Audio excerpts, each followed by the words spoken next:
નમસ્કાર, ત્રિનેત્રમાં હું છું આપની સાથે વિની. દરેક ભારતીય પાકિસ્તાનને પોતાનું દુશ્મન માને છે, પરંતુ ભારતની જ્યોતિએ તો ભારત છોડીને પાકિસ્તાનમાં પ્રેમની જ્યોતિ પ્રગટાવી. પ્રેમની જ્યોત પ્રગટાવી એટલું જ નહીં, પરંતુ પાકિસ્તાનના ખૂબ આંટાફેરા કર્યા. અને આંટાફેરામાં તેનો પાકિસ્તાની પ્રેમ એટલો ફૂલ્યો ફલ્યો કે તેણે તો પોતાની માતૃભૂમિને જ દગો આપવાનું શરૂ કરી દીધું. જ્યોતિ જાણે પાકિસ્તાની બની ગઈ અને ભારતમાં રહીને ભારતની જ જાસૂસી કરી. દુશ્મન પાકિસ્તાન સાથે કામ કર્યું, આઈએસઆઈ સાથે કામ કર્યું, પૈસા પણ લીધા અને ભારતની સિક્રેટ માહિતી પાકિસ્તાન આઈએસઆઈ સુધી પહોંચાડી. પરંતુ અંતે ગદ્દાર જ્યોતિ મલ્હોત્રાનો ભાંડો ફૂટી ગયો અને તે ઝડપાઈ ગઈ. ત્યારે કેવી રીતે પાકિસ્તાનમાં જ્યોતિને મળતી હતી વીઆઈપી ટ્રીટમેન્ટ અને કેવી રીતે તેને ભારતમાં રહીને ભારતની જ જાસૂસી કરી, આવો જોઈએ આ તમામ સવાલોના જવાબ આ રિપોર્ટમાં. ભારતીય યુટ્યુબર પાકિસ્તાની જાસૂસ. જ્યોતિ ભારતની પણ પ્રગટી પાકિસ્તાનમાં. પાકિસ્તાની દૂતાવાસના કર્મચારી સાથે ઈલું. યુટ્યુબરના નામે વારંવાર પાકિસ્તાન ગઈ અને પૈસા માટે જ્યોતિ બની ગઈ આઈએસઆઈની જાસૂસ. ભારતમાં જન્મી, ભારતે તેને માન સન્માન આપ્યું. ભારતથી જ તે યુટ્યુબની દુનિયામાં ફેમસ બની, પરંતુ અંતે પીઠ પાછળ ખંજર ભોંકવાનું કામ કર્યું. આપણે વાત કરી રહ્યા છે હરિયાણાના હિસારની જ્યોતિ મલ્હોત્રાની, જે એક યુટ્યુબર છે, પરંતુ યુટ્યુબની આડમાં તેને દેશદ્રોહ કર્યો. પાકિસ્તાનીના પ્રેમમાં પડી અને દિલથી પાકિસ્તાની બની ગઈ. સાથે જ ભારત વિરોધી પ્રવૃત્તિઓમાં સામેલ થઈ ગઈ. પરંતુ પહેલગામ હુમલા પછી જ્યોતિ ભારતીય સુરક્ષા એજન્સીઓની રડારમાં આવી ગઈ અને તેના આઈએસઆઈ કનેક્શનનો પર્દાફાશ થયો અને સંવેદનશીલ માહિતી શેર કરવા અને પાકિસ્તાની નાગરિક સાથે સતત સંપર્કમાં રહેવા બદલ તેની ધરપકડ કરવામાં આવી છે.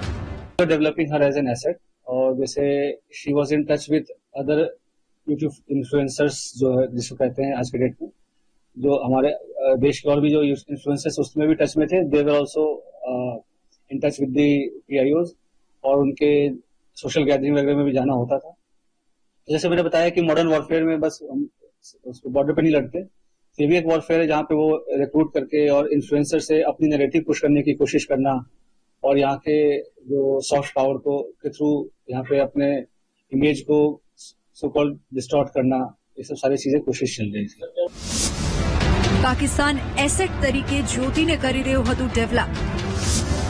જ્યોતિ સ્પોન્સર્ડ ટ્રીપ પર જતી હતી પાકિસ્તાન. હરિયાણા પોલીસ જ્યોતિની પૂછપરછ કરી રહી છે, જેમાં અનેક ખુલાસા પણ થઈ રહ્યા છે.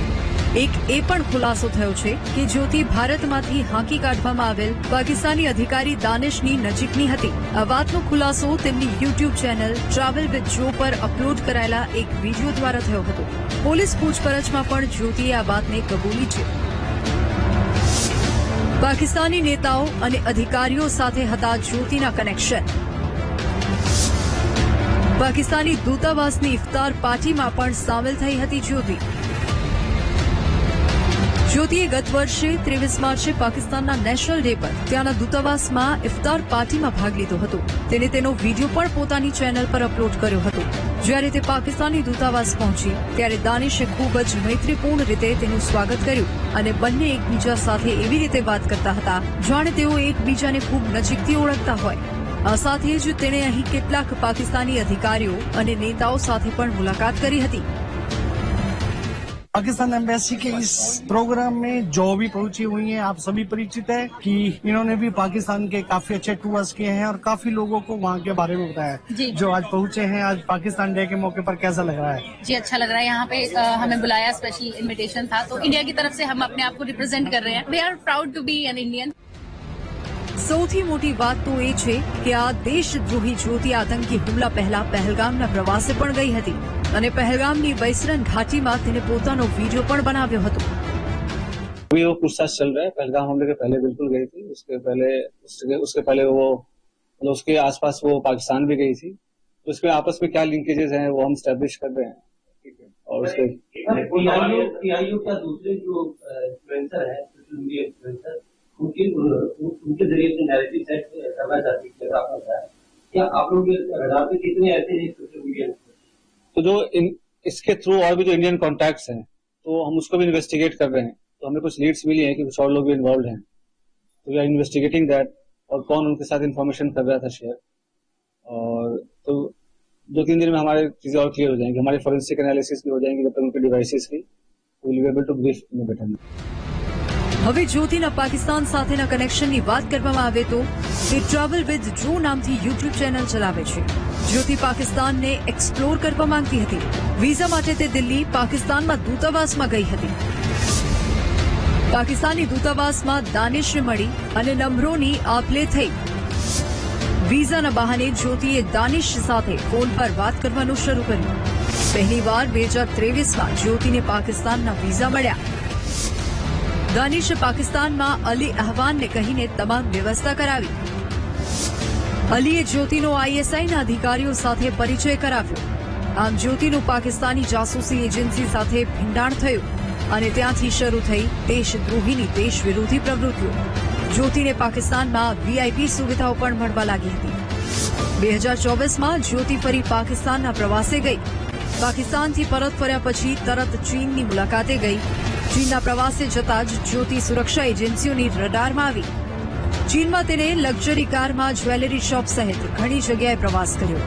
આનાથી ભારતીય સુરક્ષા એજન્સીઓમાં તેના હેતુઓ અને ખર્ચ અંગે શંકાઓ भी થઈ, જે બાદ તેના પર નજર રાખવાનું શરૂ કરવામાં આવ્યું હતું। અંતે નક્કર પુરાવા હાથ લાગ્યા અને જ્યોતિ પોલીસની પકડમાં આવી ગઈ। આપણા દેશમાંથી જ્યારે એક યુટ્યુબર, એક વ્લોગર જ્યોતિ કે જેના કનેક્શન્સ પાકિસ્તાન હાઈ કમિશનના કેટલાય સ્ટાફ સાથે સીધે સીધા હતા, તેમને અવારનવાર મળવાનું થતું હતું, પાકિસ્તાન હાઈ કમિશનમાં જવાનું થતું હતું, પાર્ટીઝમાં માત્ર પાકિસ્તાની ઓફિશિયલ્સ નહીં, ચાઇનીઝ ઓફિશિયલ્સને પણ મળવાનું થતું અને એમની સાથે સંબંધો અને નજદીકી કેળવીને તેણે પાકિસ્તાન અને કદાચ ચીનની પણ યાત્રા કરી, ત્યાં સ્પેશિયલ ટ્રીટમેન્ટ મેળવી અને બાકીની કેટલીય વાતો જે કદાચ હવે તપાસ પછી ખુલશે। આવા લોકો દ્વારા આપણા બંને પાડોશી દુશ્મન સમાન દેશો સાથેની નજદીકી, તેમને જાણતા અથવા અજાણતા કઈ રીતે ભારત વિરોધી કૃત્યો અને પાકિસ્તાનના હાથમાં રમતા જાસૂસો બનાવી દે છે, તે વાત ઉપર સ્પષ્ટ નિર્દેશ કરે છે। અત્યાર સુધી જ્યોતિ પાકિસ્તાન, ચીન, નેપાળ, થાઈલેન્ડ, ભૂટાન અને ઇન્ડોનેશિયા સહિત ઘણા દેશોની મુલાકાત લઈ ચૂકી છે। તે હંમેશા ફ્લાઇટમાં ફર્સ્ટ ક્લાસમાં મુસાફરી કરતી। તે ગમે તે દેશમાં પહોંચે ત્યાં તે મોંઘી હોટલમાં રોકાતી, તે મોંઘા રેસ્ટોરન્ટમાં ખાતી અને મોંઘા જ્વેલરી શોપમાં જતી હતી। એક યુટ્યુબર આટલી જાહોજલાલીમાં રહે તો શંકા તો જવાની જ હતી, પરંતુ તેના તાર સીધા આઈએસઆઈ સાથે જોડાયેલા હશે તેવું કોઈએ ભાગ્યે પણ વિચાર્યું ન હતું। અંતે ભારતીય સુરક્ષા એજન્સીઓની નજરમાં જ્યોતિ આવી ગઈ અને તેના જાસૂસી કાંડનો પર્દાફાશ થયો। હાલ તો સુરક્ષા એજન્સીઓ અને પોલીસ જ્યોતિની પૂછપરછ કરી રહી છે, જેમાં વધુ મોટા ખુલાસા સામે આવવાની સંભાવના છે। Bureau report, VTV news.